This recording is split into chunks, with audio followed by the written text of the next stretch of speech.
காலங்காத்தால PR match போனா teammates எல்லாம் செத்தக்கப்புறம் இங்கே ஒரே ஒரு உடக்க மட்டும் வித்த காமிச்சிட்டு இருக்கான். திடீர்னு பார்த்தா பூமி கடியில் போயிட்டான். யாரா நீ பயங்கரமான ஆளா இருக்கேடான்னு பார்க்குறக்குள்ள சப்ளை கிரேட்லாம் போட்டு அது மேலே ஏறி நின்று இருக்கான். ரிவைவ் பாயிண்ட் கீழே நிற்கிறான். பார்த்தா நாங்கள் ரிவைவ் ஆகிறோம்.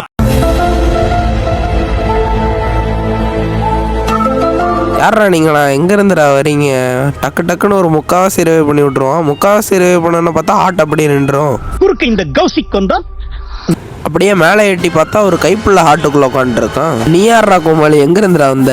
இங்க என்ன நடக்குது? நீ தான் நடக்கிற. டீமால் பட்டுக்கு அந்த பவரை போட்டு விட்டான். அதில் அவனுக்கு டேமேஜ் போயிட்டே இருக்கு. அவனுக்கு ஒன்றுமே புரியல என்ன நடக்குதுன்னு. அவனும் அந்த ஆட்டுக்குள்ளே நின்றுட்டு இருக்கான். அவனாலையும் ஒன்றும் பண்ண முடியல. என்னங்க எனக்கு ஒண்ணுமே புரியல. அதுதானப்பா எனக்கும் புரியல. இனிமையும் ஒரு 5-6 நிமிஷம் அதே இடத்துல அப்படியே நின்று இருந்தான். ஆட்டோ விட்டு வெளியே போகாமல். ஒரு கட்டத்துக்கு மேலே அவனுக்கே தெரிஞ்சிருச்சு. சரி வெளியே போய் பார்க்கலாம் என்ன ஆகுதுன்ட்டு வெளியே போனால் டக்குன்னு நாங்கள் ரிவைவ் ஆகிட்டோம்.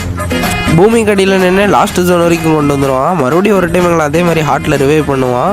ரிவைவ்லாம் பண்ணிட்டு கடைசி ஜோன் வந்தோன்னா போல்ட் மேக்கரை போடுறேன்ட்டு ஃபுல்லாக ஜோனில் அடி வாங்கிடுவான். போல்ட் மேக்கர் போடுவான். அதில் என்னதான் டேமேஜ் விழுந்தாலும் இவன் செத்துருவான். கைஸ் பையன் பாவம் போல்ட் மேக்கர் போடுறேன்ட்டு ஜோனில் போய் விழுந்து செத்துட்டான். இவனுக்காக எல்லாருமே அந்த மண்டவோட எமோஜியை கமெண்ட் பண்ணி அஞ்சலி செலுத்துங்க கைஸ். இந்த வீடியோ பிடிச்சிருந்துச்சிங்கன்னா கமெண்ட் பண்ணுங்க, ஷேர் பண்ணுங்க, வீடியோ லைக் நிறைய போடுங்க.